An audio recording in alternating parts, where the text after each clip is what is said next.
ओम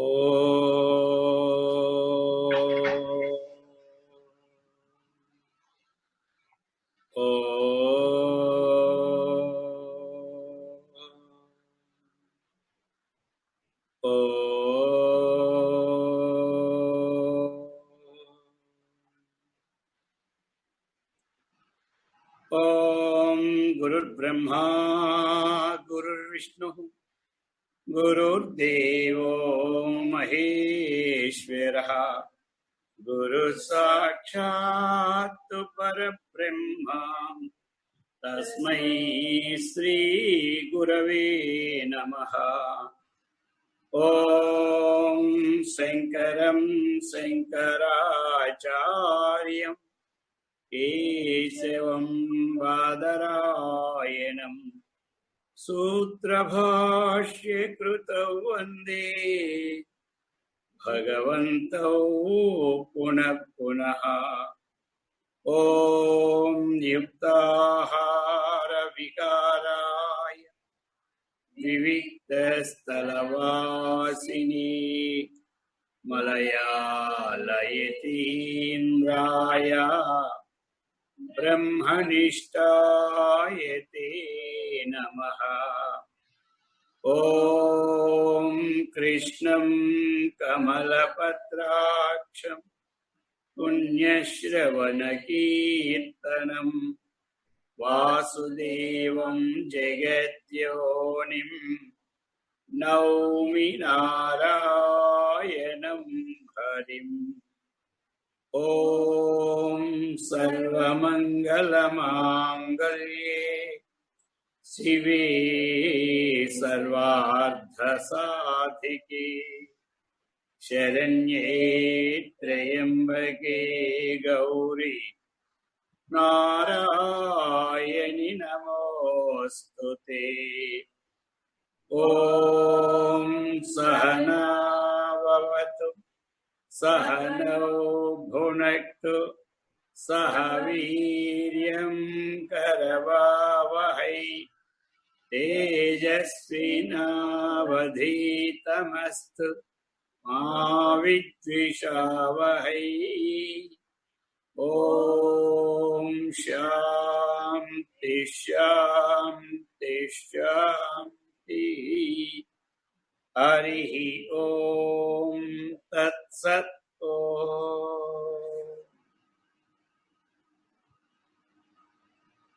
పవిత్రాత్మ స్వరూపులకు ప్రియాత్మ బంధువులారా,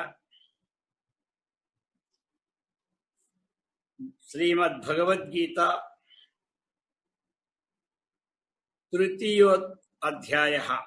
తృతీయాధ్యాయం అన్నమాట, కర్మయోగ. భగవద్గీత తృతీయాధ్యాయము కర్మయోగం. ఇంతకు పూర్వం మనం సాంఖ్యయోగంలో చివరి శ్లోకాన్ని క్రిందటి వారం చెప్పుకొని ముగించడం అయింది. ఏషా బ్రాహ్మీ స్థితి పార్థ నైనాం ప్రాప్తి ముహ్యతి స్థిత్వా శ్యామంతకాలేపి బ్రహ్మ నిర్వాణం రుచ్యతి. కాబట్టి అర్జున, ఇదే బ్రాహ్మీ స్థితి అని చెప్పారు. బ్రాహ్మీ స్థితి అంటే ఏమనుకున్నాం మనం? బ్రహ్మజ్ఞానమును పొందడం. బ్రహ్మజ్ఞానము అంటే ఏమిటి? అహం బ్రహ్మాస్మి, బ్రహ్మైవాహమస్మి అన్నటువంటి విజ్ఞానాన్ని చెప్పేశాడు. చెప్పిన తరువాత ఇప్పుడు కర్మయోగం, దీన్ని మనం వివరించుకుంటాం. కర్మయోగాన్ని, కర్మ అంటే ఏమిటి? ఇదే అన్నమాట. కర్మ అంటే క్రియతే ఇది కర్మ. కర్మ అనగా ఏమిటి? క్రియతే, ఏది చేయబడుతున్నదో అది కర్మ. దాన్ని ఇంకా ఏమంటారు? కర్తుః ఈప్సితతమం కర్మ. ఇది అన్నమాట. కర్తుః ఈప్సితతమం అంటే ఏమిటి? కర్తకు క్రియ చేత ప్రాప్తించుటకు ఇష్టతమమైనది కర్మ అని. కర్తకు క్రియ ద్వారా ప్రాప్తించుటకు ఇష్టతమము, బాగా ఇష్టమైనటువంటిది ఏది ఉందో అది కర్మ. కర్మ అనే దానికి సంగ్రహంగా చెప్పుకోవాలంటే క్రియతీతి కర్మ, ఏది చేయబడుచున్నదో అది కర్మ. రెండవది ఏంటి? కర్తకు ఏదైతే ఇష్టమవుతున్నదో అది ఏది క్రియ చేత ప్రాప్తిస్తుంది. అది క్రియ లేకపోతే అవదు ఫలం. ఇప్పుడు ఉదాహరణకి అహం మధురామ్ల ఫలం కాదామి అన్నా. అహం మధురామ్ల ఫలం కాదామి. అయితే నేను మధురమైన మామిడి పండు తిన్నాను అన్నాను. అంటే అర్థం ఏమిటప్పుడు? అక్కడ ఆ ఫలం అనేదే కర్మ అన్నమాట. ఏమి తిన్నారు అంటారు, ఏమిటది? ఫలాని పండు తిన్నాము. ఏం చేశారు అంటే ఫలాని పని చేశామంటాం. పని అంటే ఏమిటి? కర్మ. అందుకే కర్మ అంటే కరణ వ్యాపార విషయ కర్మ. కరణానికి ఉండాలి. కరణం లేకపోతే ఆ కరణ వ్యాపారానికి ఏది విషయమో అది కర్మ. అంటే ఇప్పుడు కరణ వ్యాపారానికి ఏది విషయము అన్నప్పుడు మనం ఒక గొడ్డలితో ఒక కట్టెని చీరుతూ ఉన్నాం. ఆ కట్టెని చీరుతూ ఉంటుంటే ఈ గొడ్డలి అనేది ఏమిటి? కట్టెని చీరని కరణం. దీని ద్వారాగా వ్యాపారం పనిచేస్తున్నప్పుడు ఆ విషయానికి ఏమిటి కర్మ అయింది? ఆ కట్టెని. ఆ విధంగా కర్మ. ఇక మనము చేసినటువంటిది ఉద్యోగం గాని అదేమిటి? కర్మ. వ్యాపారం గాని అది కర్మ. వ్యవసాయం గాని అది కర్మ. భోజనం గాని అది కర్మ. పూజ గాని అది కర్మ. యజ్ఞం గాని కర్మ. ఇదంతా కర్మే అనమాట. మొత్తం కర్మ. ఇప్పుడు మనం నేత్రం ద్వారా ఒక రూపాన్ని చూశాం కాబట్టి ఆ రూపం ఏమైంది? ఇక్కడ కర్మ అయింది అనమాట. చెవు ద్వారా ఒక శబ్దాన్ని మనం విన్నాం. దానికి ఏమైంది? కర్మ. ఆ చెవు ద్వారా శబ్దం అన్నటువంటిది కర్మ అయిందనమాట. ముక్కు ద్వారా మనం ఒక చక్కనైనటువంటి వాసనని గ్రహించాం. ఇక్కడ ఏమిటైంది? అది వాసన అనేది కర్మ. ఈ విధముగా కర్మ ఇది అనమాట. అందుచేత అందుకు సంగ్రహంగా ఇంకా దాన్ని ఏం చెప్పుకోవచ్చు? ప్రవృత్తి లక్షణం కర్మ, అది అనమాట. వృత్తి అంటే ఏమిటి? పని. వృత్తి అంటే ఏమిటి? రహణ, ఉండడం. ప్రవృత్తి, అందుకు ప్రవృత్తి లక్షణమే కర్మ. ఈ విధంగా క్రియతి ఇది కర్మ, ప్రవృత్తి లక్షణం కర్మ, ఈ ప్రకారముగా. మరి ఈ కర్మ అన్నటువంటిది ఎలా ఉంటుంది? విహిత కర్మ, నిషిద్ధ కర్మ, రెండు రకాలుగా ఉంటుంది. ఒకటి విహిత కర్మ. విహిత కర్మ అంటే ఏమిటి? చేయదగిన పనులు చేయడం విహిత కర్మ. శాస్త్రం ఏది చెప్పినదో అది చేయడం విహిత కర్మ అంటారు. శాస్త్రం ఏది వద్దందో అది మానియాల. ఆ వద్దనేది నిషేధము, చెయ్యమనేది విహిత కర్మ. అందుచేత విహిత కర్మ, నిషిద్ధ కర్మ అని కర్మ. ఈ విధంగా ఈ చేయదగిన పనులు చేస్తూ ఆ ఫలము భగవంతునికి సమర్పిస్తే అది యోగం అవుతుంది అన్నమాట. మనం చేయదగిన పనులు చేస్తూ చేసింది భగవంతునికి సమర్పిస్తే ఏమవుతుంది? యోగం. కర్మ యోగం. మనం చేయాలి కర్మ. ఆ కర్మ ఫలాన్ని పరమాత్మకు అర్పణం చేయాలి. అప్పుడేమైంది? అది కర్మయోగం అయిందన్నమాట. ఇది చేయదగిన పనులు ఏమిటి? సత్యం వద, ధర్మం చర, మాతృదేవో భవ, పితృదేవో భవ, ఆచార్య దేవో భవ, అతిథి దేవో భవ, యాని అనవద్యాని కర్మాని తాని సేవితవ్యాని నో ఇతరాని. ఆ విషయవిత్తర్యాని అనేది ఏమిటి? అవి విహిత కర్మలు. నో ఇతరాని అనేది ఏమిటి? నిషిద్ధ కర్మలు. ఏ ఇతరాని అంటే ఏమిటి? మా హింస సర్వాభూతాని, మా స్వరాపానం పిబేత్, మా కలంజం భక్షయేత్, మాంసాహారాదులు కూడా భక్షణ చేయకూడదని అది శాస్త్రం. అందుచేత ఈ విధముగా కర్మ అన్నటువంటిది ఉంటుంది. అయితే ఇక్కడ ఒక సందేహం ఏంటంటే, క్రమం ఏమిటంటే కర్మ, ఉపాసన, జ్ఞానము అంటారు. ఇది అన్నమాట క్రమం.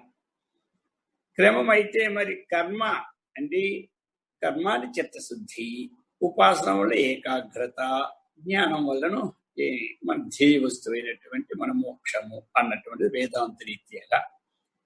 అయితే మరి ఇదైతే మరి అర్జునుడికి ముందు ఏం చెప్పాడు? 2వ అధ్యాయం సాంఖ్యయోగం చెప్పాడు. అయితే ఇది విరుద్ధము కదా అని అనిపించవచ్చు. విరుద్ధమేమీ కాదు. ఎందుకు అంటే ఏది ఆత్మ ఏది అనాత్మ అన్న స్వరూపం ముందే చెప్పితే అర్జునుడు కోరాడు, శ్రేయో మార్గాన్ని చెప్పు అన్నాడు.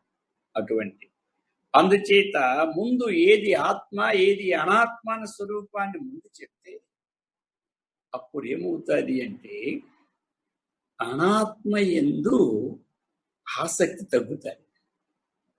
ఆసక్తి ఎప్పుడు తగ్గిందో అప్పుడు దేహమును కూర్చున్నటువంటి భ్రాంతి తగ్గుతుందన్నమాట. అది ఆ దేహము గురించి భ్రాంతి తగ్గి ఆ కర్మయోగమునందు ఒక శక్తి కలుగుతుంది చక్కగా. అది అనమాట చేసిన దాని. అప్పుడు ఏమవుతుంది? ఒక దుఃఖం కలగదనమాట. అందుకు ముందు జ్ఞాన సంపాదన, తరువాత ఏమిటి? గృహస్థాశ్రమ కర్మయోగం. ఇది ఏమిటిది? ఋషి సాంప్రదాయం అంటారు దీన్ని అనమాట. పూర్వం కూడా ఋషులు ఏం చేసేవారంటే ఆ కృషి కులంలో 12 సంవత్సరాలు అధ్యయనం చేసేవారు. అంటే ఏమిటి? అధ్యయనం, జ్ఞానం. మనం కూడా అదే చేస్తున్నాం కదా. ఇప్పుడు జాయిన్ అయిన తర్వాత చేస్తూనే ఉన్నాం. తర్వాతే మనం ఏం చేస్తున్నాము? కర్మను చేస్తున్నాం. చేయదగినది ఏదో తెలుసుకొని చేయడమే కర్మ. ఆ విధంగా గృహస్థాశ్రమాన్ని స్వీకరించిన తర్వాత గృహస్థ ధర్మాలు ఏ విధంగా పాటించాలా అన్నటువంటి ఒక విజ్ఞానాన్ని మొట్టమొదటి నేర్చుకుంటారు ఋషికులంలో. తర్వాత భక్తి జ్ఞానం కూడా నేర్చుకుంటారు. మరి ఇప్పుడు కూడా మనం ఏ కర్మ చేసినా చూడండి, సంప్రదాయం మనకి కూడా సరిపోతుంది. ఇప్పుడు మొట్టమొదటి చక్కగా ఒక ఇంజనీరింగ్ చదువుకుంటాం.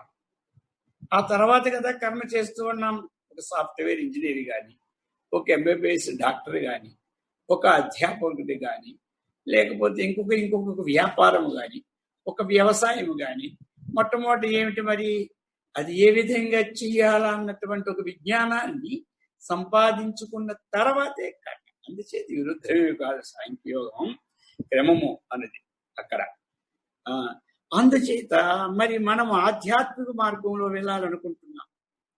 ఆధ్యాత్మిక మార్గం వెళ్ళడం మానవుని యొక్క అది కర్తవ్యమైన మాట. అది కానీ మనకి కర్తవ్యము అన్నటువంటిది సామాన్యమైన భక్తికి సంబంధించిన విషయమే కర్తవ్యం, ముఖ్య కర్తవ్యం అయిపోయింది. మిగతాదంతా గౌరవం అయిపోయింది. మన కర్తవ్యం అది వచ్చింది గొడవ ఇక్కడ. కాబట్టి ముఖ్య కర్తవ్యం ఏమిటి? జ్ఞానాన్ని సంపాదించుకోవాలి. ఈ జ్ఞానం సంపాదించుకుంటే ఏమి లాభం అంటే ఈ అనాత్మైన దేహ సంబంధమైన భ్రాంతి, ఈ దేహానికి సంబంధమైన వస్తు సేకరణ, వీటి ఎందుకు కొంత పరిశ్రమ తగ్గుతుంది. ముందు ఈ జ్ఞానం కలిగితే అంతా అయిపోయిన సంపాదన అన్నాడు. మరి ఇంకేముంటుంది?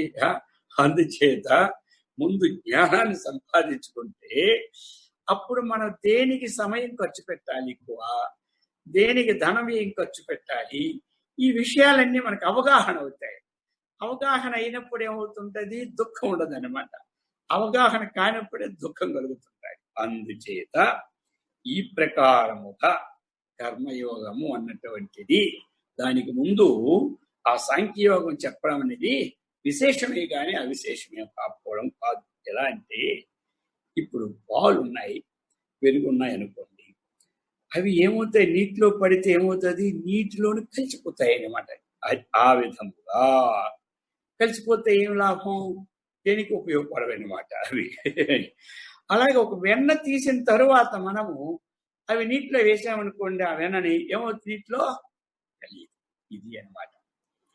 నీటిలో కలిస్తే ఉపయోగం లేకుండా పోతాయి, నీటిలో కలియకపోతే మనకేమో ఉపయోగపడుతుంది. అలాగనే ఆత్మతత్వం అన్నటువంటిది చక్కగా తెలుసుకున్న తర్వాత ఈ గృహస్థాశ్రమంలో ఉంటే ఏమవుతుంది, మనకి ఆ గృహస్థ సంబంధముగా ఉన్నటువంటి జన్మకి హేతు సంబంధమైనటువంటి దానితో ముడిపడకుండా మనం ఉంటామన్నమాట.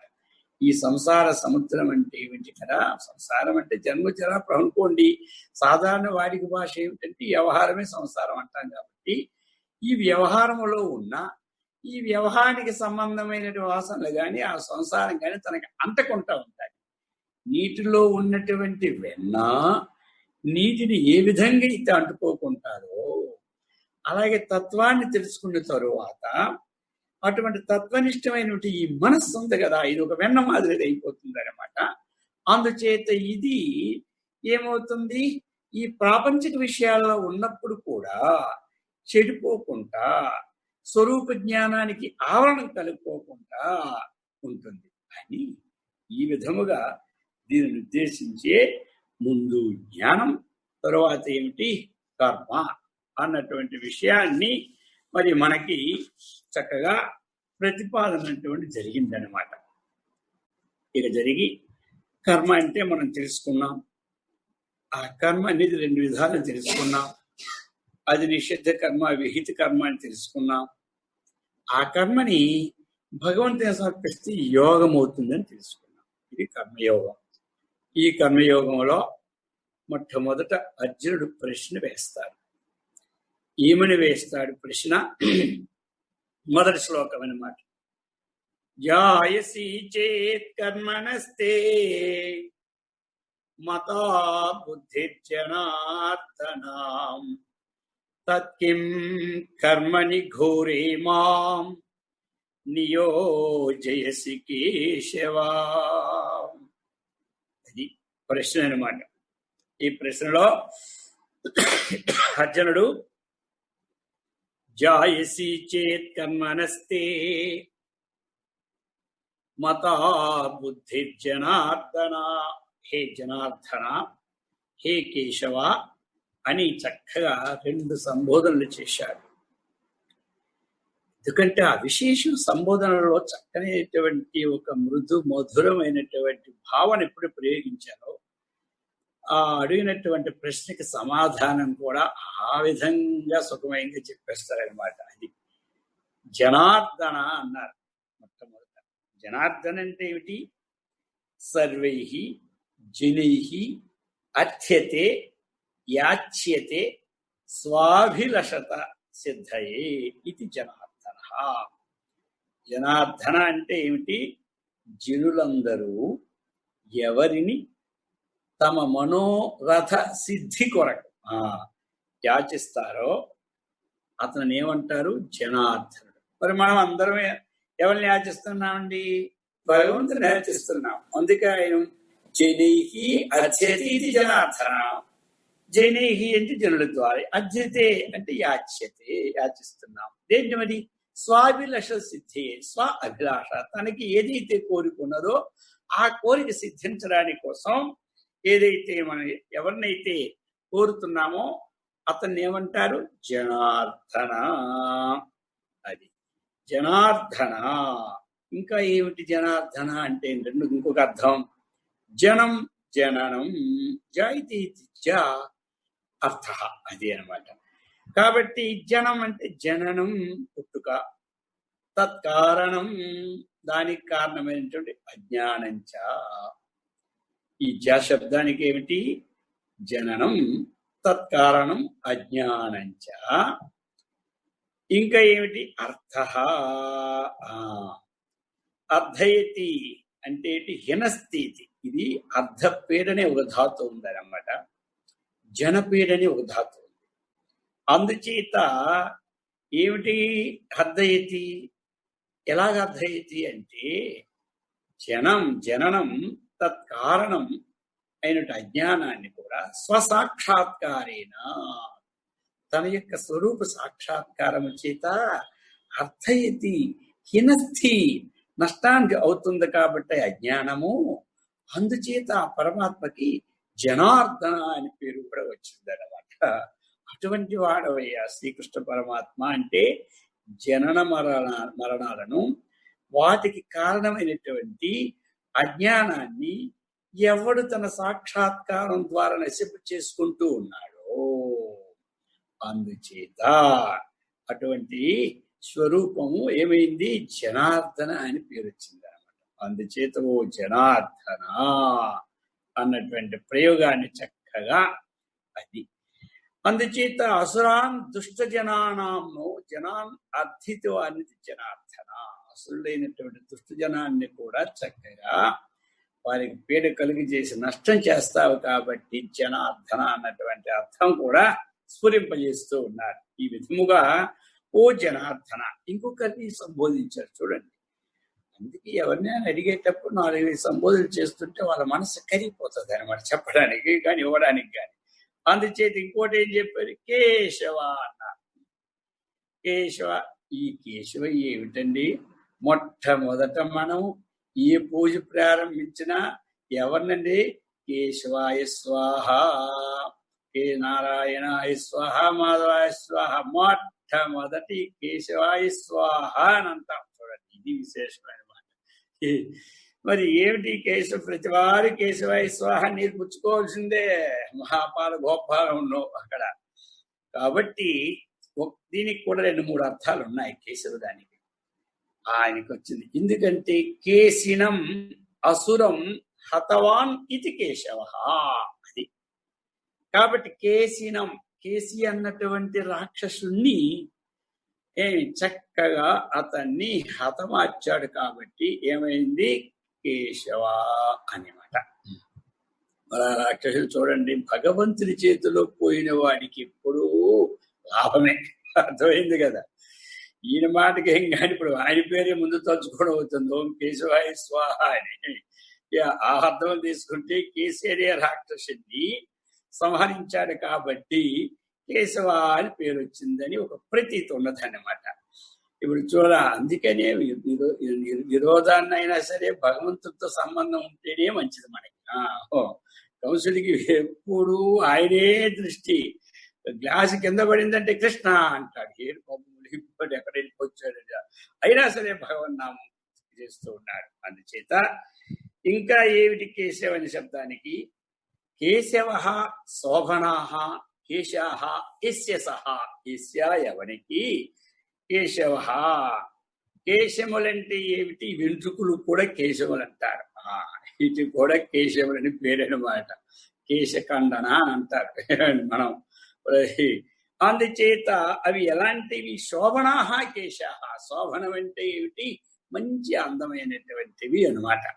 అటువంటి కేశములు యస్య ఎవనికి ఉంటాయో వాణ్ణి కూడా కేశవుడు అంటారు. ఎలాగంటే పీతం అంబరం యస్య సహ పీతాంబర అంటారు. పీతం అంబరం యస్య సహ అంటే ఏమిటి? యస్య అంటే ఎవనికి పీతమైన వస్త్రం కలిగి ఉన్నదో అతడు పీతాంబరుడు అంటాం. మహావిష్ణుకి వెళ్తుంది. అలాగనే శోభనాహ కేశాహ యస్య సహ సంతి కేశవ. ఇంకా ఈ కేశ శబ్దంలో అర్థం ఇంకొక అర్థం ఉంది.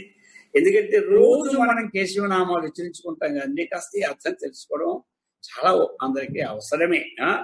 అటువంటిది. అందుచేత ఇప్పుడు కేశవులో ఏముంది చెప్పండి? కా ప్లస్ ఆ, అది కా అయింది. అదనమాట. కా అన్నటువంటిది హల్లు, దానికి అచ్చు కలిస్తే గాని కా అవతం. అందుచేత కా ప్లస్ ఆ, కా అయింది. ఇప్పుడు కేశ, ఆ కేశలో కాయిన తర్వాత ఈశా అనే పదం అన్నమాట అక్కడ ఉంది. అక్కడ ఏమిటైంది? ఈ కకారానికి నీ, ఈ ఈసికి నీ గుణసంధి వచ్చి కేశ అయిందనమాట. అది అనమాట ఇక్కడ మనకి. ఇక్కడ కేశ అనే దాంట్లో ఎన్ని ఉన్నాయండి? మామూలుగా 3 ఉన్నాయి. ఒకటి కా, రెండవది ఆ, మూడవది ఈశా అన్నమాట. అంటే ఏమిటి ఇక్కడ? కా అంటే అది సమాసం చేస్తే కశ్చ, అశ్చ, ఈశశ్చ, కేశాః తే సంతి అస్మిన్నితి కేచిత్ కేశవః. అంటే ఏమిటి? కశ్చ అంటే కహ అంటే ఏంటి? క అంటే బ్రహ్మ, ఆ అంటే ఎవరు? విష్ణువు, ఈశ అంటే ఎవడు? రుద్రుడు. అదే అన్నమాట. అంటే బ్రహ్మ విష్ణు మహేశ్వరులు ఎక్కడ ఎవరి ఎందైతే ఉన్నారో అతడు ఎవరు? కేశవుడు. కాబట్టి ఈ ముగ్గురు కూడా ఎవని ఎందు ఉన్నారో అతను ఏమంటారు? కేశవుడు. ఎవరుంటే అతడు అతడి పరమాత్మ. ఎవరు ఎందు ఉంటారు? అందుచేత మరి మొట్టమొదట మనం ఆ కేశవాయ స్వాహాన్ని కూడా బ్రహ్మ విష్ణు మహేశ్వర స్వరూపమైనటువంటి ఆ స్థితి స్వరూప పరమాత్మను ధ్యానించుకుంటూ మనం తీసుకుంటున్నామంటే అర్థం. ఇంకా బాకీ అర్థానికి వస్తే ఏమిటి? ఇటువంటి శోభనమైన కేశవులు కనుక ఆ విష్ణుమూర్తిని కూడా అర్థం తెచ్చుకోవచ్చు. ఇంకా వస్తే వాక్యానికి ఏమిటి? ఆ కేశిని రాక్షను సంహరించి లోకాన్నంతా ఉద్ధరించి లోకమంతా కూడా శాశ్వతమైనటువంటి ఆనందాన్ని ఇచ్చావయా అని భావం. ఇటువంటి భావములు కలిగినటువంటి ఓ కేశవా, నీవు సామాన్యుడువా? ఈ జనార్దన ప్రజల యొక్క ఆర్తిని కూడా పోగొడతావు కదా, మరి అటువంటి వాడవు. చూడవయ్యా, నా పరిస్థితి ఎలా ఉందో ఒక ప్రశ్న ఇస్తూ ఉన్నానయ్యా కేశవ, నా సంగతి కూడా తేల్చవయ్యా అంటున్నా. ఎంతమంది తెలుస్తున్న లోకమంతా అన్నటువంటిది అడిగి ఇప్పుడు అంటున్నా. జాయసి చేత్ కర్మణస్తే మతా బుద్ధిర్జనార్దన. హే కృష్ణ పరమాత్మ, కర్మణ ఏమయ్యా? కర్మ కంటే బుద్ధి జ్ఞానము జాయసి చేత్. జాయసి అంటే శ్రేష్టం. ఆ శ్రేష్టమైనది అయితే ఎవరికి? తేమత. తేమత అంటే నీ యొక్క బుద్ధి. తేమత అంటే నీ యొక్క బుద్ధి, నీ మతము, నీ అభిప్రాయము అని అర్థం అనమాట. మతం అంటే అభిప్రాయం. నీ అభిప్రాయం. నీ అభిప్రాయం ఏంటయ్యా? కర్మ కంటే జ్ఞానము గొప్పదని నీ యొక్క అభిప్రాయం అయితే, నీ బుద్ధుల నిశ్చయం అయితే, అలా అయితే మాం నన్ను తత్కర్మ ఘోరమైనటువంటి కర్మ, నీ కర్మ యందు కిం నియోజసి, ఎందుకయ్యా నన్ను నియోజిస్తున్నావు? ఈ ఘోరమైన భయంకరమైన ఈ యుద్ధమునందు యుద్ధస్వ అని నన్ను ఎందుకు నియోజిస్తున్నావు అడుగుతున్నాడు. ఎవరు? అర్జునుడు అనమాట. అయ్యా అంటే ఏమిటి? కర్మ కంటే జ్ఞానము గొప్పదని, అదే శ్రేష్టమని నీ అభిప్రాయం అయితే ఆ విధంగా ఈ భయంకరమైనటువంటి కర్మమునందు నన్ను ఎందుకు నియమిస్తున్నావయ్యా అని అడుగుతున్నాడు. కర్మణ్యేవాధికార అని అన్నా చూడంత ముందు. యోగ్యమైనది వదలి అయోగ్యమైనది అధికార తే అని నీకు నన్ను చెప్తున్నాడు. కాబట్టి ఈ విధమైనటువంటి విషయాన్ని ఈ శ్లోకంలో చక్కగా అడిగాడన్నమాట. అది ఇంకా అడగడానికి ఇంకో శ్లోకం కూడా చెప్తున్నాడు. ఎవరు? అర్జునుడే. అక్కడితో ఊరుకోలేదు.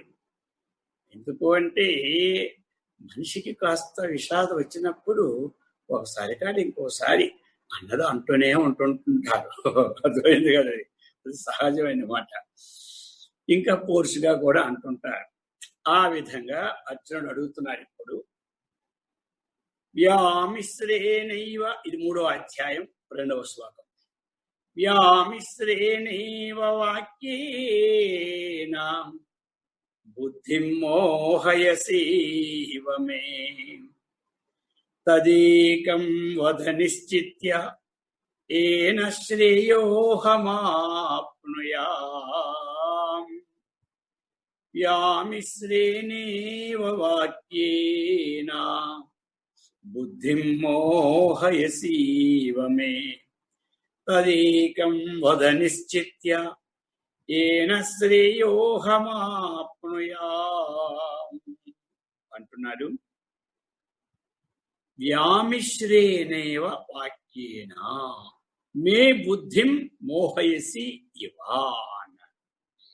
మే బుద్ధి, నా బుద్ధిని మోహింప చేసిన వాడి వలె ఉన్నావు. నన్ను ఉద్ధరించడానికి వచ్చాను అనుకున్నాను, కానీ నాకేమి నీ ఉద్ధరిస్తావన్న మాటే కనబడ్డాడు. పైగా ఏమంటున్నాడంటే, నా బుద్ధిని మోహింప చేసినందుకు వచ్చినట్టుంది అంటున్నాడు. చూడండి ఎలా ఉంటుందంటే ఇది అనమాట. ఎవరు దొరుకుతారు మనకి? అయితే దేవుడు, లేకపోతే గురువు, అంతే. రెండు అనాలని అన్నా ఏమంటారు. అంతకన్నా పక్కోడంటే ఎవడు ఊరుకుంటాడు? అందుచేత ఈ ప్రకారం ఇప్పుడు అవుతున్నాడు. ఆయన అన్నాడు, ఏమయ్యా పచ్చాల పైకానికి 10,000 ఇచ్చేయించి నీ అబ్బ సొమ్మ, నీ తాత సొమ్మ అన్నాడు భక్తుడు. భక్తుడికి అధికారం అనమాట. భక్తుడికి తిట్టే అధికారం ఉంది, తను దర్శించే అధికారం కూడా ఉంది భక్తుడికి. ఎందుకంటే ఆ భక్తి కింద కరోతి అన్నాడు. ఆ విధంగా భక్తుడు కదండి అర్జునుడు, మామూలుడా. అందుకనే అడుగుతున్నాడు, వ్యామిశ్రేణేవా. వ్యామిశ్రం అంటే ఏమిటండి? దాన్ని ఒక ముక్క చెప్పాలంటే, మోటుగా చెప్పాలంటే కల్తీ అంటారు. అర్థమైంది కదా? ఇప్పుడు అంతా ఒరిజినల్ ఎక్కడుంది? అన్నీ కల్తీయే. ఇప్పుడు బజార్లో వస్తువులన్నీ కల్తీలే. దాన్ని ఏమంటారు సంస్కృతంలో? వ్యామిశ్రము అంటారనమాట. ఇది కల్తీ అంటే అర్థమైంది. ఇప్పుడు పాల్లో నీరు కలిపితే ఏమైంది? వ్యామిశ్రము. అది అనమాట. ఆ విధంగా నీ వ్యామిశ్రం ఈ జ్ఞాన కర్మల కలయికి చెప్పి నా బుద్ధిని మోహింపజేసినట్టుందన్నది. అదేమో వద్దంటావు, ఇదేమో గొప్పదంటావు, మళ్ళీ ఇదేమో చేయమంటావు. ఈ విధంగా వ్యామిశ్రేణేవ వాక్యేన, ఇటువంటి వాక్యముల ద్వారా మే బుద్ధిం, నా బుద్ధిని మోహయసి, నువ్వు మోహింపు చేయని వారి వలె ఉన్నావు. అయితే ఒక్కటి చూడు, తదేకం తదేకం తయోహో ఏకం తదేకం. తయోహో ఆ రెండింటిలో, ఏ రెండింటిలో? జ్ఞాన కర్మలలో. ఆ యొక్క తదేకం అంటే తయోహో ఏకం తదేకం. తయోహో అంటే ఆ రెండింటిలో ఏకం వదా, ఒక్కటి చెప్పు. చెప్పినప్పుడు గుర్తు పెట్టుకో. ఎందుకంటే మొదటి నేను చెప్తున్నాను నీకు. ఏమిటంటే ఏన శ్రేయ అహమాప్నుయా, దేని ద్వారా ఆ శ్రేయస్సు అయినటువంటి పరమార్థాన్ని నేను పొందుతానో అది నిశ్చిత్య. ముందు నీ మనసు నిశ్చయించుకో. ఏదో ఒకటి చెప్పేసి టైం వేస్ట్ చేయకు. నీకు వేస్ట్, నాకు వేస్ట్ చెప్పు. కృష్ణ, నీ టైం వేస్ట్ ఉంటుంది, నా టైం వేస్ట్ ఉంది, మళ్ళీ నీకు చెప్పిందే పరిస్థితులు చెప్పాల్సి వస్తుంది. అందుచేత ఈ ముక్కు కొంచెం వినవయ్యా శ్రద్ధగా అంటున్నాడు ఎవరు? అర్జునుడు. ఏనా దేని ద్వారా? అహం శ్రేయ ఆప్నుయాం, నేను దేని ద్వారా శ్రేయస్సును పొందుతాను. అది తయోహ ఏకం, ఆ రెండింటి ఒకదాన్ని ఏమిటి? నిశ్చిత్య. ముందు నీ మనసు నిశ్చయం చేసుకో, తర్వాత నాకు చెప్పు అన్నాడు. ఇది అనమాట. ఆ విధంగా అడిగారండి. సామాన్యం అండి. మరి ఎంత చదువు, ఎంత భక్తి లేకపోతే అడగలది. ఆ విధంగా ఎందుకు అంటే దాన్నే మనకి భాష్యకారులు కూడా ఒక ముక్క అన్నారు. ఒకవేళ ఆయన చెప్పుండొచ్చు, ఎవరు? శ్రీకృష్ణుడు చెప్పుండొచ్చు. కానీ యద్యపి వివిక్తాభిధాయి భగవాన్ తదాపి మమ మందబుద్ధే వ్యామిశ్రమే భగవద్వాక్యం ప్రతిపాద్య అన్నారు. భాష్యకారులు ఏమన్నారు? శంకరాచార్యుల వారు, యద్యపి ఒక పక్షంలో వివిక్తాభి, ఒక కర్మని జ్ఞానాన్ని ఇది కర్మయ్యా ఇది జ్ఞానమయ్యా వివిక్తంగా చెప్పినట్టు ఒకవేళ చెప్పి ఉండవచ్చు. తథాపి అలా చెప్పినప్పటికీ మమ మందబుద్ధేహే, వాటిని గ్రహించినటువంటి సమర్థతనాలు లేనందువలన వ్యామిశ్రమివ భగవద్వాక్యం ప్రతిభాతి, రెండూ కలిశాయి అన్నటువంటిది భగవంతుడి వాక్యం నాకు అనిపిస్తుంది అన్నటువంటిది భావాన్ని తీసుకొని వ్యామిశ్రేణేవ వాక్యే అంటే భగవంతుడు ఒకరు విడివిడిగా చెప్పిన మందబుద్ధిని కాబట్టి నేను గ్రహించుకునే శక్తి లేదు కాబట్టి ఒకవేళ ఆ ఉద్దేశంతో మళ్ళా ఈ రెండు విషయాల్ని స్పష్టంగా చెప్పవయ్యా, ఇది అందరికీ కావాలి, మనకి కావాలి. ఇలాంటి వాక్యాలు వస్తూనే ఉంటుంటాయి. ఇవన్నీ వచ్చినప్పుడు మరి మనకు కూడా ఏమవుతుంది, ఇంతకుముందు మనం చెప్పుకున్నాం అహం బ్రహ్మాస్మి అంటాం, తర్వాత ఓం నమః శివాయ అంటాం. ఏవయ్యా బావి రెండు వ్యామిస్తాం కదా అనుకోవచ్చు. కానీ అందుకే అటువంటి డౌట్ తీరడానికే మరి భగవంతుని మళ్ళా కూడా ఈ కర్మ జ్ఞానాలకు కూడా అటు భావంగా అడుగుతూ ఉన్నాడు. ఎందుకంటే అడగవలసి వచ్చింది అంటే 2:39లో ఒక విషయం చెప్పాడు కృష్ణ పరమాత్మ. ఏమని చెప్పారు? ఏషా తే విహితా సాంఖ్యే, అర్జున ఇంతవరకు నీకు సాంఖ్య బుద్ధి ఏటో చెప్పేశానయ్యా అన్నాడు. ఇప్పుడు 2:39లో అన్నాడు, బుద్ధిర్యోగే త్విమాం శృణు. ఇంకా ఏం చెప్పాడా అదే శ్లోకంలో? బుద్ధి యోగే ఇమాం శృణు. ఇమాం ఇప్పుడు బట్టి ఈ బుద్ధి యోగం చెప్తాను, చక్కగా విను అన్నాడు. శృణు అంటే విను అని అర్థం అన్నమాట. అంటే జ్ఞానయోగానికి సాంఖ్య బుద్ధి, కర్మయోగానికి ఏమిటి యోగ బుద్ధి అని చెప్పుకొచ్చాడు ఆ శ్లోకంలో. ఏం చెప్పాడు ఆ శ్లోకంలో? జ్ఞానయోగానికి సాంఖ్య బుద్ధి, కర్మయోగానికి యోగ బుద్ధి అని చెప్పుకొచ్చాడు. చెప్పి 2:49లో మళ్ళీ ఏం చెప్పాడు కృష్ణ పరమాత్మ?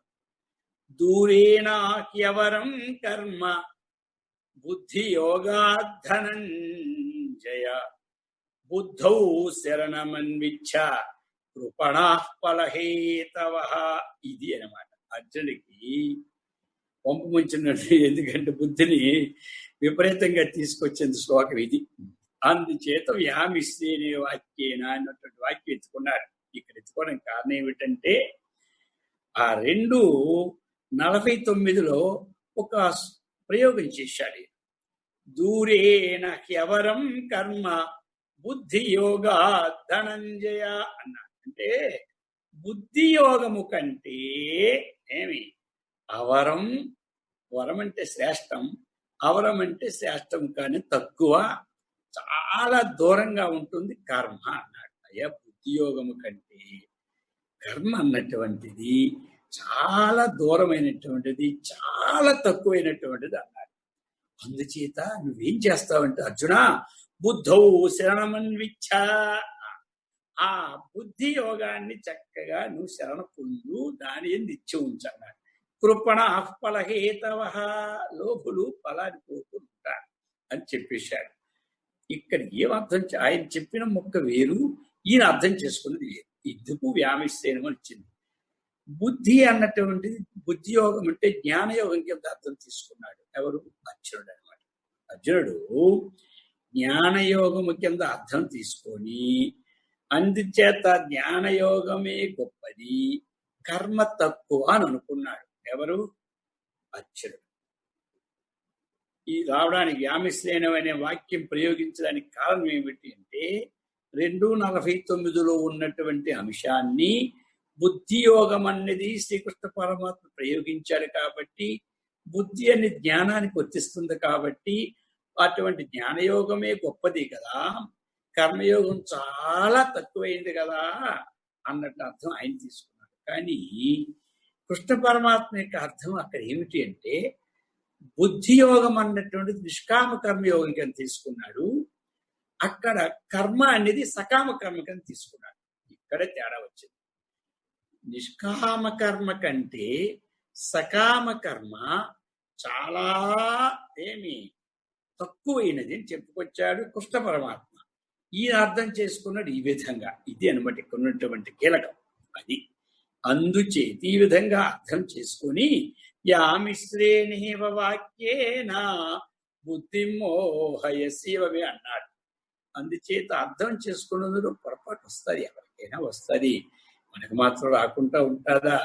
వస్తూ ఉంటుంటే ఎన్నిసార్లు వింటూ ఉంటాం, చెప్పించుకుంటూ ఉంటుంటాం.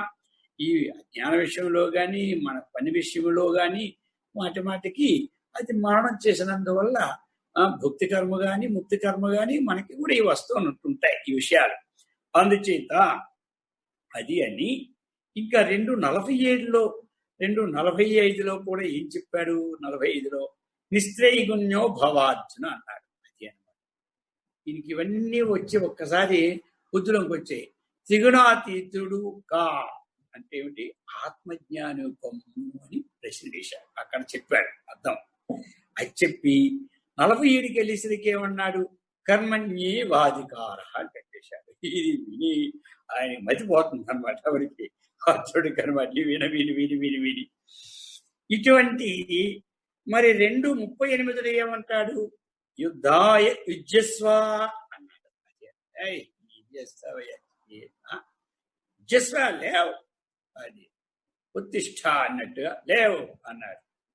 అక్కడికి వచ్చి 2:48కి వచ్చేసరికి యోగస్థ కురు కర్మ అని అన్నాడు. కర్మయోగంలో ఉండి కర్మ చేయవయ్యా అని చెప్పాడు. యోగస్థ కురు కర్మ అని అక్కడ ఎత్తుకున్నాడు. ఇది అన్నమాట.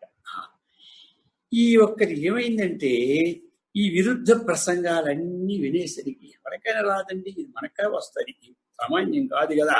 ఆ 2వ అధ్యాయం చదివిన తర్వాత అదే మాటి మాటికి మననం చేశామనుకోండి, ఈ సందేహాలన్నీ మనకు వచ్చి కూర్చుంటాయి. ఆ అధ్యాయం అయిపోయిన పుస్తకం పెట్టి పడిస్తే మళ్ళీ 50 సంవత్సరాలు మనకి ఏ సందేహం ఉండదు అనమాట. ఎప్పుడు వస్తాయి సందేహాలు? అది మననం చేస్తేనే. ఈయనకి తాపత్రయం ఉంది కదా, శ్రేయో మార్గాన్ని నేను పొందగలనా లేదా, ఇది ఏమిటి సంగతిని తాపత్రయం పట్టుకొని దాని మీద ఈ విచారణ చేసేసరికి, లేకపోతే అంత తెలివితో కూడా ఇవన్నీ చేసి చేసి చేసి ఈ విరుద్ధ ప్రసంగాల్లో ఏమైపోయాడు? అయోమయంలో పడిపోయాడు. ఎవరు? అర్జునుడు. ఇక ఈ అయోమయంలో పడిపోయి ఇప్పుడు ఎందుకు అడుగుతున్నాడు? ఇది స్పష్టీకరణ కోసం. ఏది అసలు, ఇది కరెక్టా అది కరెక్టా అని ఒక అర్జునుడి ప్రశ్న చేస్తున్నాడు. అది అనమాట. తదేకం వద నిశ్చిత్య, ఆ రెండింటిలో ఏదో కరెక్టే నిశ్చయించి చెప్పవయ్యా అంటున్నాడు. ఒకప్పుడేమో జ్ఞానాన్ని, మరొకప్పుడేమో కర్మను బోధిస్తావు. ఇది అనమాట. సరే బోధించావు. అందులో కూడా నాకు సందేహం వచ్చింది. మళ్ళీ ఏమని సందేహం వచ్చిందంటే, ఈ 2 ఒక వ్యక్తికేనా? అది అనమాట ఆయన సందేహం. ఇంకో సందేహం, మరి లేకపోతే ఇదొకరికే అదొకరికే? అసలు చెప్పాడు మొట్టమొదటి ఆయన ఏమిటి? సాంఖ్యులకేమో యోగ బుద్ధిని, జ్ఞానులకేమో సాంఖ్య బుద్ధి అన్నట్టు విషయాన్ని ముందే చెప్పాడు. కానీ ఇది స్పష్టం తేల్చుకోవాలి. తప్పేం లేదు, అడగడంలో తప్పు లేదు, చెప్పడంలో తప్పు లేదు. అది అనమాట.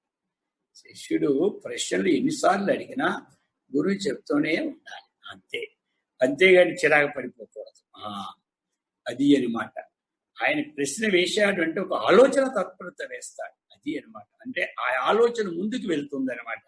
ఆ జ్ఞానం అభివృద్ధి చెందుతుంది అనమాట. అది చూసి సంతోషపడేవాడే గురువు. మనకి ప్రశ్న వేస్తా ఊరుకో అంటాడు గురువు. మామూలు అలా అనకూడదు. అందుచేత ప్రశ్నలు ఏమైనా సరే అనవసరమైన ప్రశ్నలు అయితే అప్పుడు అనొచ్చు, కానీ ఒక తత్వాన్ని తెలుసుకోవడానికి ఇచ్చినప్పుడు అడగచ్చు. అందుచేత ఇక ఒకవేళ మోక్ష ప్రాప్తికి మోక్షాన్ని పొందడానికి ఈ కర్మ ఆ జ్ఞానము సమానమైతే, ఒకవేళ ఆయనకి ఎక్కడికి వెళ్ళినా ఏమిటంటే, ఎక్కడ ఏది అడిగినా శ్రేయో ముక్క వదలడు. ఆ శ్రేయో మార్గం అనే ముక్క ఆయన వదలడేమో. ఇది గుర్తుపెట్టుకోవాలి మనం కూడా. ఎన్ని పనులు చేసినా, వ్యాపారం చేసినా, ఉద్యోగం చేసినా, వ్యవసాయం చేసినా, 10,000 కోట్లు గడించినా మన బుద్ధి ఎలా ఉండాలి? నేను ఆ మోక్ష మార్గంలో ఉన్నానా లేదా, దాన్ని అన్వేషిస్తున్నానా లేదా అన్నటువంటి విజ్ఞానం మాత్రం ఉండాలి. ఇదంతా ప్రతినిధి మనకెవరు? అర్జునుడు అనమాట. అందుచేస్తా మోక్ష ప్రాప్తికి 2 సమానమైతే మరి కర్మ నన్ను ఎందుకు ప్రేరేపిస్తున్నావయ్యా? నీ మాటలన్నీ ఎలాగంటే గజిబిజిగా అయిపోయి నా బుద్ధిని భ్రమింపచేయని వలె ఉన్నావు అంటున్నాడు. కాబట్టి ఆ బుద్ధి మోహయసీవమే, నా బుద్ధిని నువ్వు ఎలాగంటే భ్రమింప చేస్తున్న వాని వలె ఉన్నావు. అందుచేత ఏది శ్రేయస్సో దానిని అర్జునుడు ఏమన్నాడు చెప్పమన్నాడు. ఇది అన్నమాట. ఇందులో యామి శ్రేణి వాక్యేన బుద్ధి మోహయ శివమే తదేక వదనిశ్చిత్య ఏన శ్రేయోహమాప్నుయా అన్నటువంటి విషయాన్ని మరి చక్కగా ప్రతిపాదించాడు. ఇది మనకు అవసరమా లేదా? మనందరికీ కావాలి, శ్రోతలందరికీ మనకి అవసరమైన విషయం. సరే, ఇప్పుడు భగవానుడు చెప్పబోతున్నాడు. 3వ అధ్యాయం 3వ శ్లోకములో కృష్ణ పరమాత్మ చెప్తున్నాడు. శ్రీ భగవాన్ వాచ లోకేస్మిన్ ద్వివిధా నిష్ఠా పురా ప్రోక్తా మయా నఘ జ్ఞానయోగేన సాంఖ్యానాం కర్మయోగేన యోగినాం. లోకేస్మిన్ ద్వివిధా నిష్ఠా పురా ప్రోక్తా మయా నఘ జ్ఞానయోగేన సాంఖ్యానాం కర్మయోగేన యోగినాం. ఆయన ఎక్కడ మార్పు ఉండదు, అది దాంట్లోనే అన్ని వస్తేస్తాయి. చెప్తున్నాడు. ఇప్పుడు ఈయన కూడా సంబోధన చేశాడు. కేవలం అనఘా అది అన్నమాట. ఆయన ఏ విధమైనటువంటి సంబోధన పెట్టారో, మరి ఈయన ఎటువంటి పరిస్థితుల్లో ఉన్నాడో దానికి సంబంధమైనటువంటి సంబోధన ఇక్కడ. అనఘ అంటే ఏమిటి? అనగానగా ఒక రాజు కాదు, ఇక్కడ ఘకాలు వచ్చానమాట. అనఘ. అఘం అంటే పాపం. అది అఘం అంటే ఏమిటి? పాపం. నా అఘం అనఘ అంటే ఏమిటి? పాపము లేనివాడా. అది చూడండి మరి. అంటే పాపరహితుడు. పాపము లేకపోతే వాడిని ఏమంటారు? పాపం ఉన్నవాడు కలంకుడు అనమాట. అది పాపం ఉన్నవాడి చరిత్ర ఏమిటంటే ఒక కలంక చరిత్ర అంటారు వాడిని.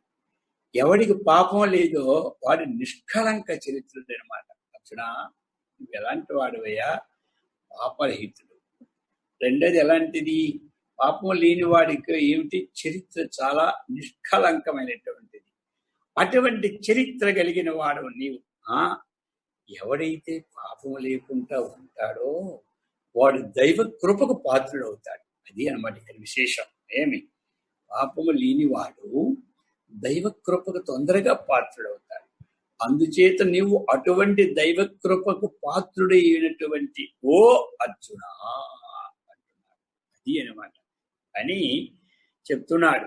అస్మిన్ లోకే అనగా అంటే అర్థమైంది, పాపము లేనివాడు, మంచి చరిత్ర కలవాడు, దైవ కృపకు పాత్రుడైన వాడు. ఇది అర్థం.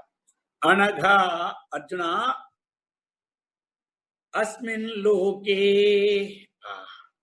ఈ లోకమయ్యా ఇది అనమాట. ఎందుకంటే ఈ లోకము మోక్షం పొందడానికి అధికారమైన లోకం ఏమిటంటే ఇదే లోకం. ఈ మానవ లోకము మోక్షం పొందడానికి అధికారం ఉంది ఈ లోకములో. అందుచేత ఈ లోకం నుంచి మనం ఎక్కడికైనా వెళ్ళడానికి అవకాశం. అధోలోకం వెళ్ళవని ఇక్కడి నుంచే, ఊర్ధ్వలోకం వెళ్ళవని ఇక్కడికే. 4 రోడ్లు సెంటర్లో బండిలాడితే అనమాట. అందుచేత పైకి పోగలం, మనం కిందకి పోగలం. అందుకే తెలుసుకుంటే పైకి పోతాం. తెలియక ఇష్టం వచ్చినట్టు ఆచరిస్తే ఈ శాస్త్ర విధిము సృజ్య వర్తతే కామకారత నస సిద్ధి మవాప్నోతి నా సుఖం నా పరాంగతి అన్నాడు భగవంతుడు. ఇక్కడ 17, 16 అక్కడ. అందుచేత ఈ శాస్త్ర విధిము సృజ్య, శాస్త్ర విధిని వదిలి ఇష్ట ప్రకారంగా చేసేవాడు ఈ లోక సుఖం లేదు, పైలోక సుఖం లేదు అన్నాడు. అందుచేత అర్జున అస్మిన్ లోకే, ఈ లోకములో మానవ జన్మం ఒక్కటే మోక్షాధికారం కలిగినటువంటి లోకంలో నేను. ఎందుకంటే ఈ లోకంలో ద్విధా నిష్ఠ, 2 నిష్టలు అనమాట. ఇది ఎందుకు? ఏ నిష్టలు? అది ఒకటి కర్మకాండ, రెండవది జ్ఞానకాండ. అది ఎందుకంటే శంకరాచార్యుల వారికి కూడా భగవద్గీత భాష్యం రాస్తూ మొట్టమొదటి ఉపోద్ఘాత భాష్యంలో ద్వివిధోహి వేదోక్త ధర్మ అన్నాడు. ఇక్కడ ద్విధ నిష్ఠ అంటే ఇది ధర్మం అన్నమాట. అది ఏమిటది? వేదోక్త ధర్మ అంటే కర్మకాండ జ్ఞానకాండ రెండే మనకి, మధ్యలో ఉపాసనాకాండ అన్నటువంటిది అంటారు వేదంలో. కానీ రెండు కాండలే మొట్టమొదటి. ఉపాసనాకాండ కూడా కర్మకు సంబంధించింది అనమాట. ఉపాసన అంతా కూడా కర్మకు సంబంధించింది.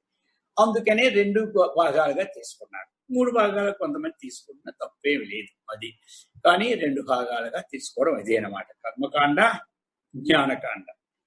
అందుకే ఇక్కడ కృష్ణ పరమాత్మ కూడా వివిధ నిష్ఠ అని పేర్కొన్నారు. రెండు నిష్ఠలు ఆచార్యులు. అలాగనే ఇక్కడ మనకి శంకరాచార్యుల వారి భాష్యంలో ద్వివిధోహి వేదోక్త ధర్మ ఏమిటాయంటే రెండు రకాలు. ఏమిటాయి రెండంటే, ఒకటి ప్రవృత్తి లక్షణ, నివృత్తి లక్షణశ్చ. అది ఒకటి ఏమిటి? ప్రవృత్తి లక్షణం. ఇంకోటి ఏమిటి? నివృత్తి లక్షణం. అందుకనే ప్రవృత్తి లక్షణం కర్మ అది చెప్పుకోవడం మొదట. ప్రవృత్తి లక్షణం, నివృత్తి లక్షణం, ఈ రెండు భాగాలు మొదటి నుంచి ఉండదు. ఎందుకంటే సృష్టిలో కూడా సత్య భగవాన్ ఇదం జగత్ సృష్ట్వా స్థితించ చికీర్షు. చికీర్షు అంటే కర్తమిచ్చు, చికీర్షు అంటే ఏమిటి? భగవంతుడు ఈ జగత్తుని సృష్టించి దీన్ని స్థితిం చికీర్షు అంటే అభివృద్ధి చేయుటకు వేదోక్త మర్యాద సంరక్షణార్థం దీన్ని అభివృద్ధి చేయడానికి ఆయన ఏం చేశాడు అంటే, భగవంతుడు మొట్టమొదటి పరమాత్మ ఈ జగత్తుని సృష్టించిన తరువాత ఇక వేదోక్త ధర్మాన్ని సంరక్షించాలి కదా. ఏదంతే కదా, ఒక కుర్రవాడు పుట్టాడంటే ఆయన సంరక్షణ మనం చక్కగా చెయ్యాలి. ఒక చెట్టును మొక్క వేశాము, ఆ ఫలం మనం అనుభవించాలనే కోరికతోనే మొక్కలు వేస్తాం కొన్ని. ఇప్పుడు ఏం చేయాలి మరి? మనం దాన్ని సంరక్షణ చెయ్యాలి, లేకపోతే ఎండిపోతుంది, చెట్టు కింద పడిపోతాయి. అలాగా ఈ సంరక్షణ, రెండు మార్గాల సంరక్షణ కోసం భగవంతుడు ఏం చేశాడు అంటే, ఒకటి మరీచ్యాది ప్రజాపతిన్ సృష్ట్వా. అదే మరీచ్యాదీన్ ప్రజాపతిన్ సృష్ట్వా. మరీచి అన్నటువంటి ప్రజాపతి, అక్కడి నుంచి ఆయన మొట్టమొదటి అన్నమాట. ప్రజాపతులు అంటే దక్ష ప్రజాపతి, కశ్యప ప్రజాపతి ఇలాగంటూ చెప్తుంటాం కదా. అలాగా మొట్టమొదటి మరీచి అన్నటువంటి ప్రజాపతిని సృష్టించాడు. సృష్టించి ఏం చేశాడు అతడు? ప్రవృత్తి రూపముకు కర్మకాండను ఆయనకి బోధించమని చెప్పాడు. అదే అనమాట, కర్మకాండను బోధించడానికి మొట్టమొదటి ఎవడు? మరీచి అన్నటువంటి ప్రజాపతి ద్వారా ప్రారంభం. అక్కడి నుంచి ఆనాటి నుంచి ఈ వరకు మనకి జరుగుతూనే ఉన్నాయి ఆ బోధ. అలాగనే ఇక జ్ఞానకాండ ఉంది కదా మనకి రెండు నిష్ఠల్లో. ఇదేం చేశాడు? సనక సనందాది సృష్టి. అది అంటే సనక సనందనాదులని సృష్టించాడు. సృష్టించి నివృత్తి లక్షణం అంటే ధర్మ జ్ఞాన వైరాగ్య లక్షణం ఇది అన్నమాట. ఈ లక్షణాన్ని వీరికి బోధించమన్నారు. అయ్యా మొట్టమొదట పూర్వమే ఈ రెండు కూడా ద్విధా నిష్ఠ. ఒకటి కర్మ ప్రవృత్తి, రెండోది ఏమిటి? జ్ఞాన ప్రవృత్తి. ప్రవృత్తి లక్షణం, నివృత్తి లక్షణం. అందుచేత ఆ ప్రకారముగా కర్మని జ్ఞానాన్ని, కర్మకి ఎవరండి మొట్టమొదట అంటే మరీచ్యాది మహర్షులు, ప్రజా అంటే దక్ష ప్రజాపతులు, ఇలాగా ప్రజాపతులు, మరీచ్యాది ప్రజాపతులు. అలాగనే మనకి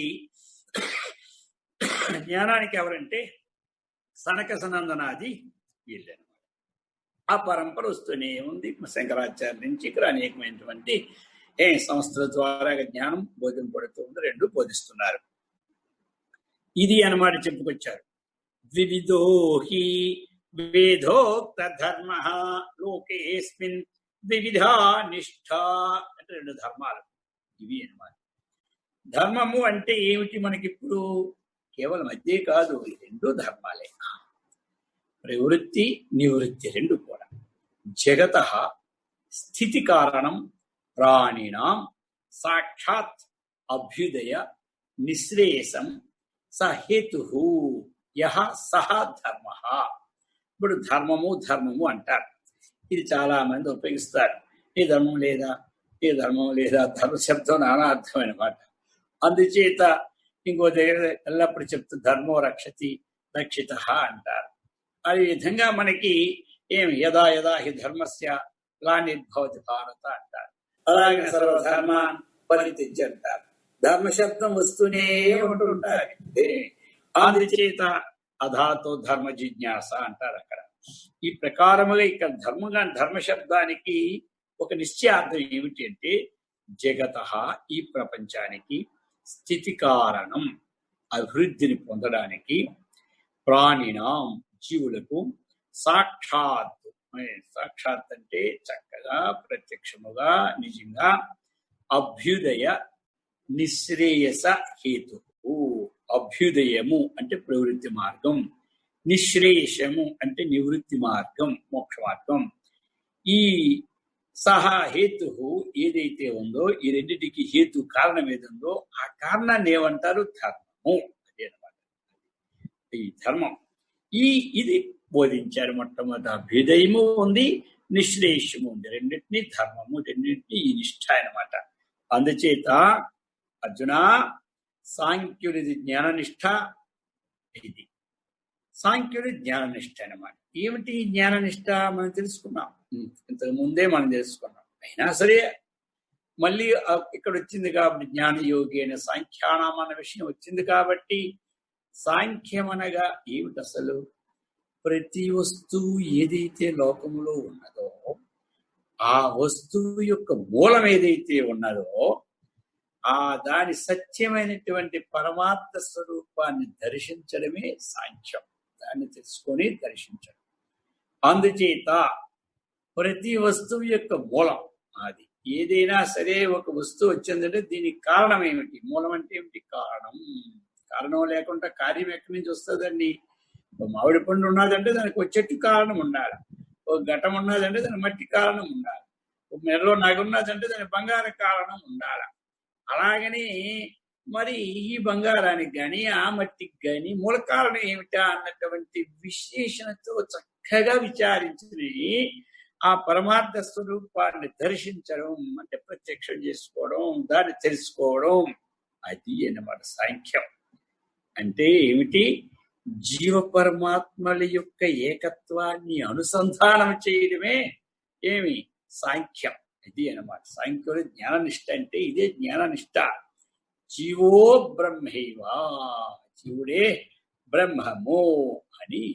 అహం బ్రహ్మాస్మి మనం చెప్పుకున్నాం. అలాగనే సోహమస్మి, శివోహమస్మి అని ఈ స్థితి యందు ఏదైతే మనం ఉంటున్నామో దాన్ని ఏమంటారు?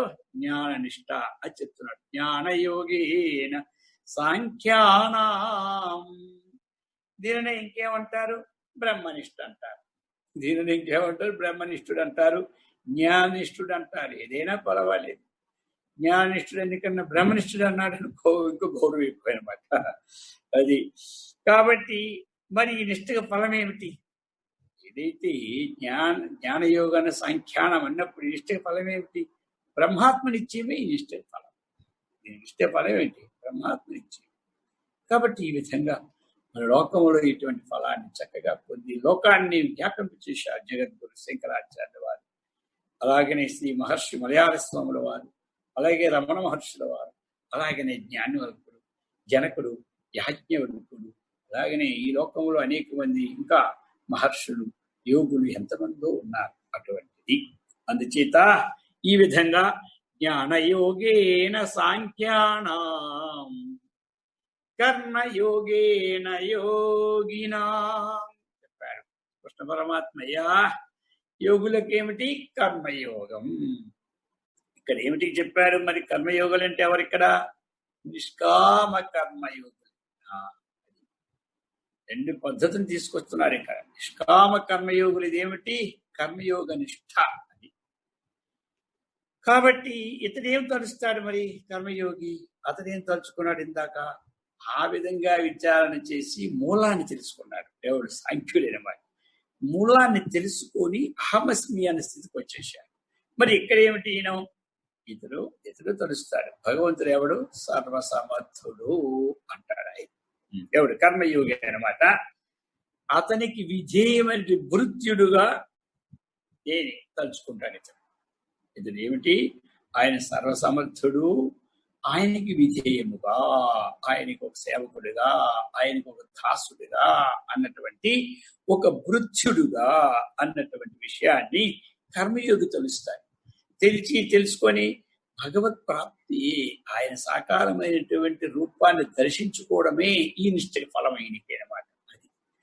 అది కొంతమంది ఈ రూపంతో అయిపోతారు, కానీ కొంతమంది పైకి వెళ్తారు. రామకృష్ణ పరమహంస కూడా ఆ సాకారమైనటువంటి ఆ అంతిమ ఫలం ఏమిటి? కర్మయోగానికి, ఆ నిష్ఠకి ఆయన సగుణ సాక్షాత్కారం అంతిమ ఫలం. కింద అంత అన్నీ వస్తాయి. భగవంతుడు అనుగ్రహం ఉంటే ఏది రాదు? అన్నీ వస్తాయి అన్నమాట. అందుచేత అవన్నీ కూడా ఇహలోకములో ఇది మిథ్యా అనే విషయం తెలుసుకుంటే వాడు జ్ఞానాన్ని పొందగలడు, లేకపోతే పునరభిచరణం, పునర్భరణం. అందుకని ఈ కర్మయోగినాం కర్మయోగాన్ని యోగినాం అంటే అది చెప్తున్నాడు. ఇతడికి ఏమిటి అంటే భగవత్ ప్రాప్తి, ఈ నిష్ఠకి ఫలం అన్నమాట. అది ఆయనకి ఏమిటి? ఆ బ్రహ్మనిష్ఠే దానికి ఫలం. ఈ రెండు విడివిడిగానే నేను ముందే చెప్తున్నానయ్యా. ప్రోక్త 4 అధ్యాయంలో కూడా రాబోతాది. ఏవం పరంపరామిమం రాజర్షిదు సకాలే నేహ మహత యోగో నష్టపరంతం అని చెప్పబోతాడు. అందుచేత ఈ ప్రకారముగా మరి ఇటువంటి వాళ్ళు భగవత్ ప్రాప్తిని పొందిన వాళ్ళు ఎవరు ఉన్నారండి? నామదేవుడు ఉన్నారు, త్యాగరాజు ఉన్నారు, అన్నమయ్య ఉన్నారు, సక్కుభాయి ఉన్నారు.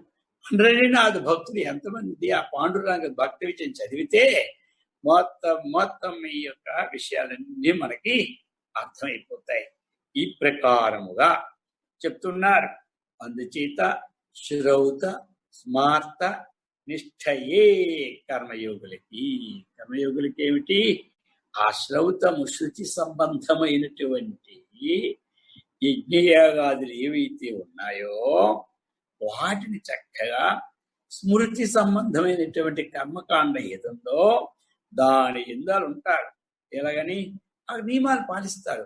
అర్హ సంధ్యాముపాసేత, అహర సాయంకాలము ఉదయం సంధ్యావందనం చేసుకోవాలి. ప్రాతర్జుహోతి, సాయం జుహోతి, ఉదయం హోమం చేసుకోవాలి, సాయంకాలం వాహనం చేసుకోవాలి, అధ్యయనం చేయాలి, అధ్యాపనం చేయాలి.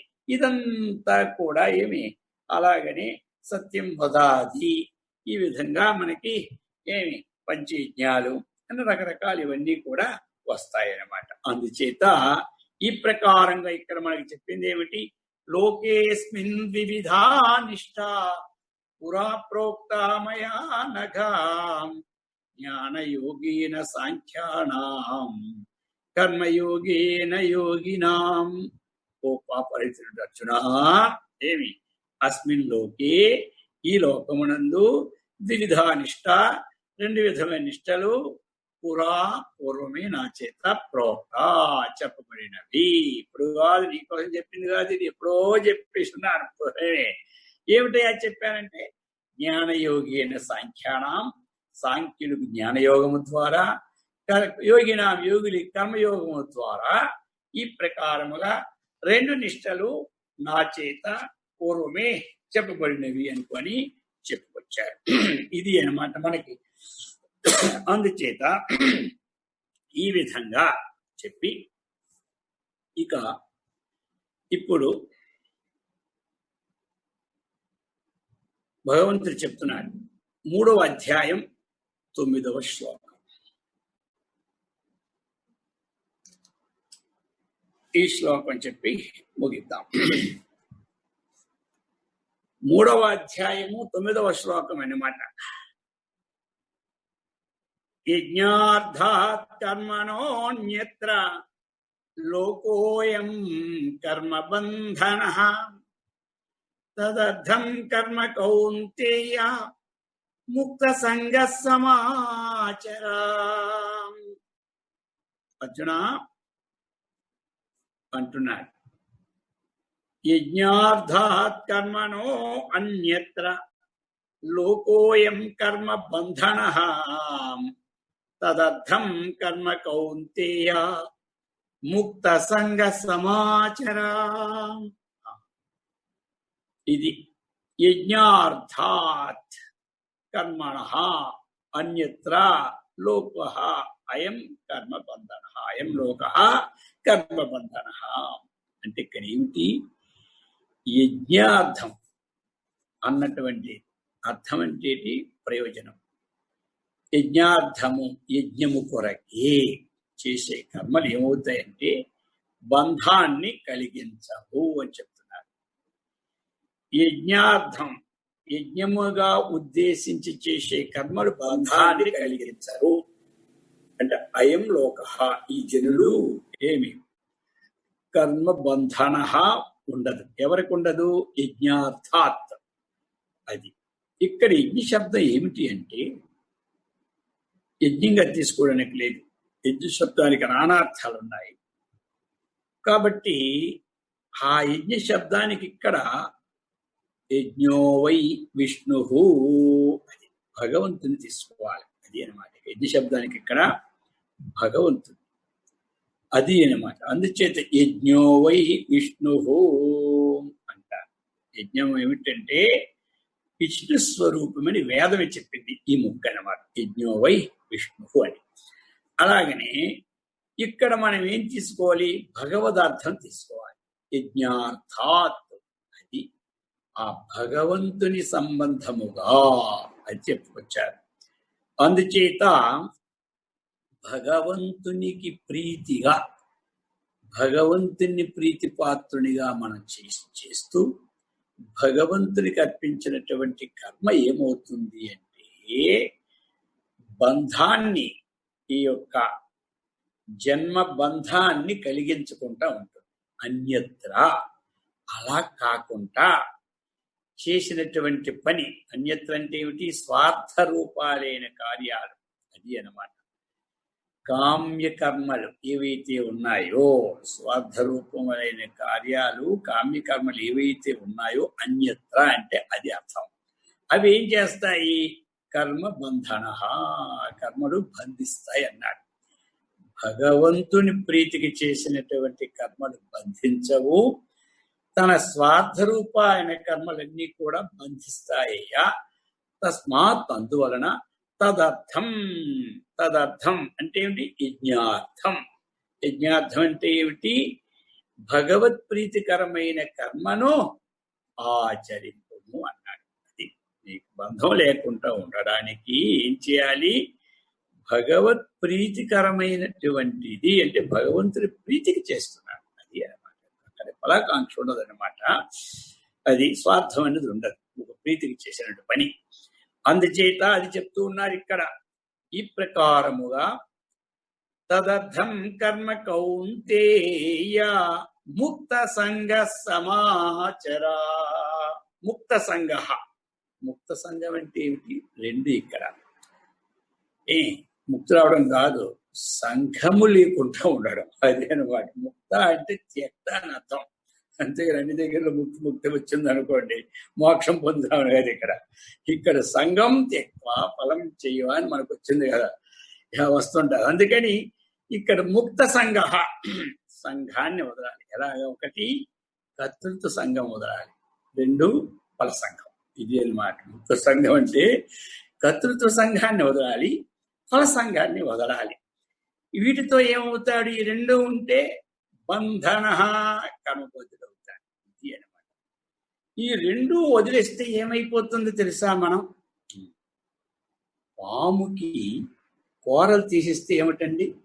ఎంత పామైనా, పక్క నాగుపాము అయినా ఏమవుతుంది? మెడమే చేసుకున్న హాయిగా ఉంటాడు. చూసేవాడికి భయం, కానీ వాడికి భయం లేదు. ఎందుకంటే ఈ పాము పొసుకొట్టదు కూరలు. అలాగని ఇక్కడ మనము అర్జున ముక్త సంఘ, నువ్వేం చేయాలి? కర్తృత్వ సంఘాన్ని, ఫల సంఘాన్ని చక్కగా వదిలిపెట్టు. వదిలిపెట్టి ఏమి అది లేకపోతే నీకేం చేస్తుంది? హాని చేస్తుంది అనమాట. ఇది ఎలాంటిది? ఒకటి పాముకి కూరలు తీసిన మాదిరి ఉంటాయి, అప్పుడు నీకు హాని ఉండదు. ఒకటి ఉంది, ఇప్పుడు ఇనుము మనం వాడుకుంటాం, పాదరసం వాడతాం. వాడినప్పుడు ఏమిటి అంటే వాటిని శుద్ధి చేసుకున్నాం అనుకోండి, చక్కగా వాటి ఉపయోగం ఉండదు. అమృతంతో మనకి సమానమై అమృత స్వరూపాన్ని ఇస్తుంది అనమాట. అమృతం అది శుద్ధి లేకుండా వాడితే ఏమవుతుంది? విషమైపోతుంది. అది అన్నమాట.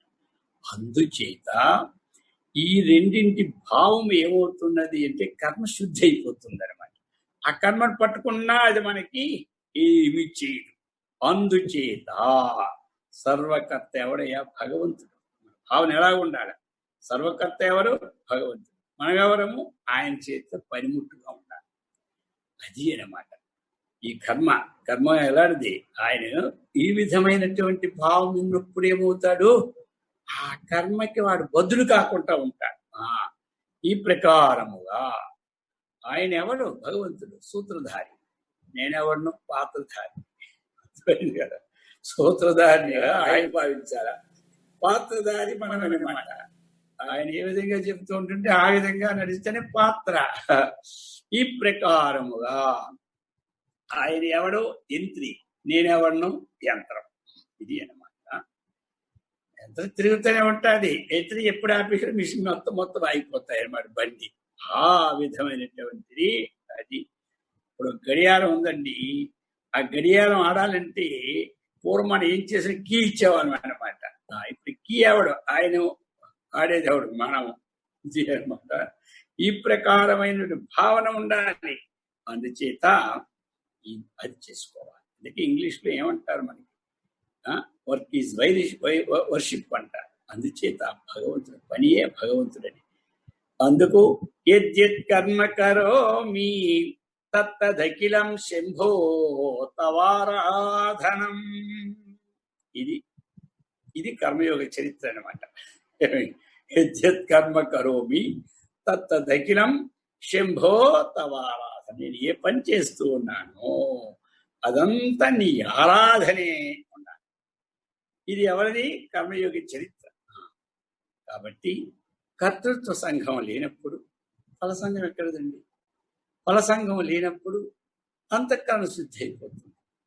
అంతఃకరణ శుద్ధి ఎప్పుడు కలిగిందో తద్వారా ఏమవుతుంది? ఆత్మానాత్మ విచారణ కలిగిపోతుంది. స్వాత్మ జ్ఞానం వస్తుంది, ముక్తి వస్తుంది. ఈ పంథాలో రెండు విధములుగా ఎప్పుడు ఎవరు ఏ టైంలో ఏది చేయాలి అన్నటువంటి విషయాన్ని చక్కగా చెప్పాడు ఆయన. కానీ వీరికి ఏమిటి అంటే అది సరైనటువంటి ఆ పదాలను అర్థం లేక యామిస్తేనే వాక్యాన్ని ప్రయోగం చేశాడు. అందుచేత మరి ఈ ప్రకారముగా కర్మయోగ రహస్యాలు ఇంకా చాలా ఉన్నాయి. ఈ కర్మయోగం కూడా ఎలాంటి జ్ఞానయోగం ఎలాగైతే మనకి ఇక్కడ సాంఖ్యయోగము అలాంటిది కర్మయోగం కూడా ఇది. అందుచేత ఈ కర్మయోగంలో ఇక మళ్ళీ మనం వచ్చే వారం దీన్ని మనం కర్మయోగాన్ని జీవించి పరిసమాప్తి చేయడం అవుతుంది. అందుచేత ఈ కర్మ అన్నటువంటిది దైవాత్మిక బుద్ధితో సంఘం లేకుండా ఉంటే యోగం అయిపోతుంది. అటువంటిది కర్మయోగం. ఇటువంటి కర్మయోగంతో అందరూ సత్కర్మనిష్ఠులై, భగవద్భక్తులై, ఆత్మవిజ్ఞాన సంపన్నులై, బ్రహ్మానందముతో అందరూ కూడా విరాజైనట్లు ఆ కృష్ణ పరమాత్మ అలాగనే జగద్గురు శంకరాచార్య వారు అమ్మవారు అందరికీ ఇచ్చి సదా రక్షించుగాక. మరి ఈ సమయంలో అందరూ కూడా ప్రపంచంలో శాంతి వాతావరణం పొంది ఈ యొక్క ఏదైతే మనకి ఇప్పుడు కరోనా ఉన్నదో ఆ బాధకి ఎవరు గురి కాకుండా ఈ భగవంతుని అనుగ్రహంతో అందరూ కూడా క్షేమంగా ఉండినట్లు దైవం అందరినీ అనుగ్రహించుగాక. ఓం సహనా భవతు సహనౌ భునక్తు సహ వీర్యం కరవావహై తేజస్వినావధీతమస్తు మా విద్విషావహై. ఓం శాంతి శాంతి శాంతి. హరి ఓం తత్సత్.